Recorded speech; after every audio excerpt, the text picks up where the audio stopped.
If you're watching this video, then you might be witnessing a very big pivotal change in my life. And it really, you would think my mom having a tumor, or my life being changed, moving, things happening in my life, my dog getting a tumor, my dog passing away,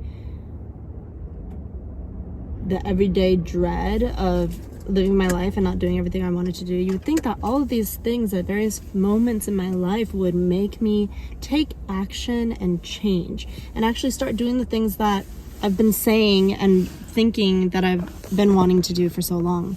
And it really just took it took many years, over a decade, ups and downs, tragedies, happinesses, and it just took one random day, 10 minutes ago, and a mental shift, a mindset shift paired with an action where I've been kind of sitting with this. Losing my dog was very sudden. And she was everything. I spent so much time with her, like so much living, waking moments with her. We were stuck together, and I should actually go inside because I'm parked in a 10-minute parking. Hold on. Okay, I'm back. I was just picking up our save the dates for our wedding next year. They are super cute. Little Hazel's there as well. We have some baby photos. We contemplated whether or not we should include the photo with Hazel in it because we didn't want to associate a tragedy with what should be one of the happiest days of our lives. But Hazel was so much a part of our lives.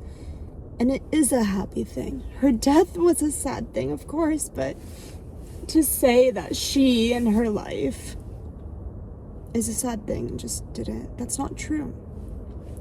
She was such a happy dog, and she brought so much happiness into our life. And considering how much we bent over backwards for her and let her sleep in our bed every night, I think she had a happy life too, even though it was cut short. And the truth is, I think it was so hard because there was no time. What I thought was maybe a few more years I had with her, I thought I had a few more years with her at least, and I didn't even have a day. One day within just half a day, she went from having zoomies in the living room to an internal mass that had been growing,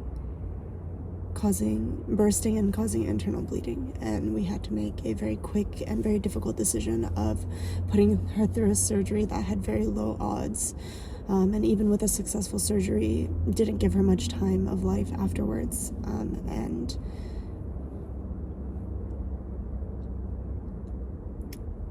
I don't need to explain all that. And we lost her in just a couple of hours. And I've been reading these books. My favorite book of the year, and what got me started reading Japanese authors is the first book of a series by Toshikazu Kawaguchi called Before the Coffee Gets Cold. And the premise is basically about a little coffee shop, a mysterious coffee shop that lets you go back in time. But the thing is, you can't change anything. It's not like Back to the Future where you go back and you do things and it affects the present. You can't change the present no matter what you do. So the question is, what's the point of even going back? And a lot of it deals with death and grief and loss. And it's mostly about having a change of heart, a change of perspective, and a gratitude towards life and the people that are in it. And this one specifically had a story of a character and a dog, and I wasn't ready for it.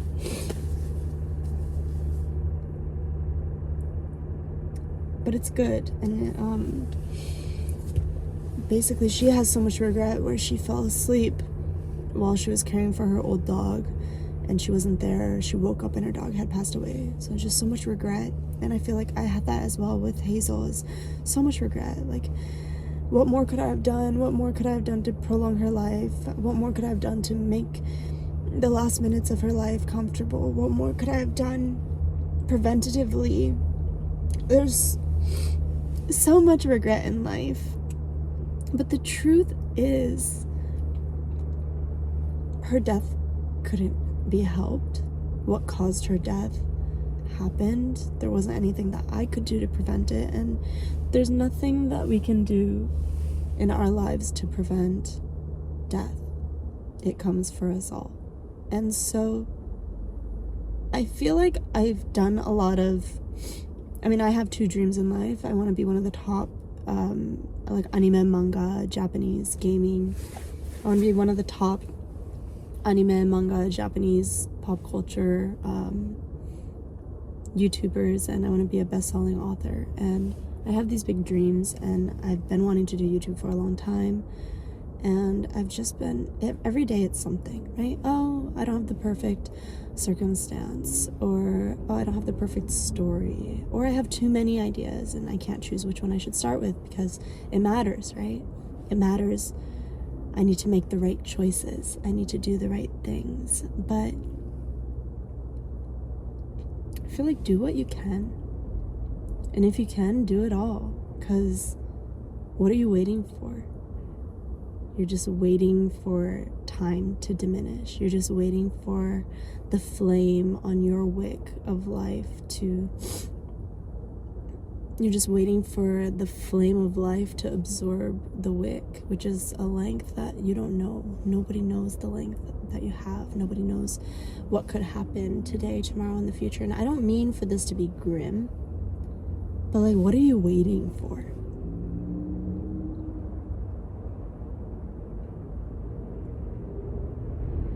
Do it. Go be who you want to be. Go do what you want to do. And it's so easy to make excuses, and I challenge you to make excuses in the comments, because I will go in there and I will give you a counter for every single one. Everything is mindset. The beautiful thing about being a human is that we have the choice of our reaction. We can choose what and how we respond to things that happen in our lives. Even though there are many things we can't control, we can control our psyche, we can control our mindset, and we can control the choice to respond to things that happen to us, that happen in our lives. So let's do it. Speaking of going for it, here I am. I just got off the phone with my mom, and I told her, I was like, I want to be a full-time YouTuber. I want to be a full-time YouTuber. I told her I want to be a full-time YouTuber, and she was like, okay, yeah, well, aren't there like requirements to get monetized? And I was like, yeah, I have the 1,000 subscribers. I just need the watch hours. And she was like, oh, okay. Yeah, how long do you think it'll take you to do that? And I just like offhandedly was like, oh, I could probably do it by the end of the month. It is November 19th. So I don't know if I can do it, but I'm sure as hell gonna try. Cause she said, okay, hear from you on December 1st. Like, basically I'll be waiting for your announcement that you did it. So she kind of motivated me, actually, which is nice. I think I'm the kind of person that needs external motivation. And I'm also the kind of person that reads a lot of self-help books and development books. And that's it. I just read them. And I get that mental masturbation, that self-satisfaction of, I've read it. I've grown as a person. When the reality is, you can think about watering a plant, but it's just gonna die if you don't actually go and water it. So there's no plan B for your A game. I really love it. It's a story. It's written by Bo Eason, who was an ex-NFL player, and it's about being the best at what you do. And just like he says, strive to be the best at what you do. What's the point in my life's work? I just really want my life's work and everyone to know me as somebody that was trying their best and growing and showing up every day to be the best author she could be, to be the best YouTuber that shares Japanese culture on anime, manga, and gaming that she could be. And in the story, he talks about 66 days to make or drop a habit. So, starting today, was today the 21st? The 19th. Okay, I have some time. The 19th, day 1 of 66. It could either be making a habit for you. For me, it's going to be kind of a little bit of both. It could be making a habit or getting rid of a habit. And after 66 days, it's going to be a lot easier to just keep doing the thing or keep not doing the thing. And I don't know. We'll see in 66 days. For now, instead of focusing on the unknown future, we're going to focus on day by day. What can I do to become the best author? What can I do to become the best YouTuber that shares Japanese culture, stories from Japan? And that starts with the declaration. Day 1 of 66. I will post a YouTube video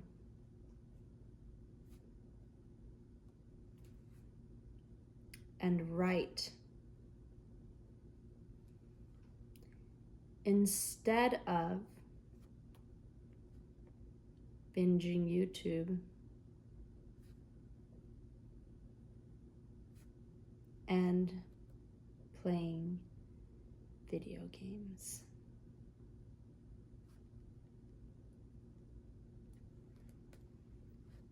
I am going to be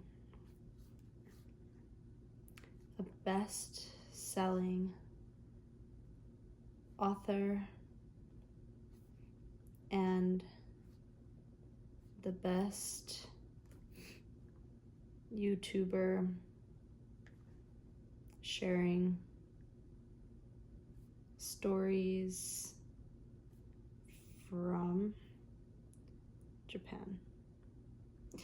And I've got my work cut out for me because there are people that have been doing this for a really long time. So honestly, it probably means that I have to work a lot harder than they do to catch up. So here's my YouTube video. I'm curious to know if there's 66 days of something you are embarking on. I am cheering for you. You can do it. If you get off course correct, come back to it the next day, course correct. A really bad habit that I have is if I miss one thing of a streak, I just drop the whole thing. Course correct. Your entire life, you are either course correcting or getting off track and drifting away from the life that you want for yourself. My novel, my first novel,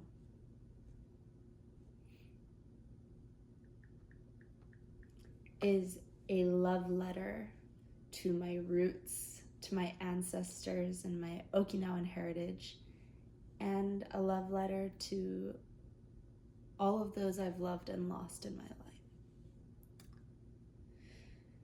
I'm gonna call it Project.C because the title of the book is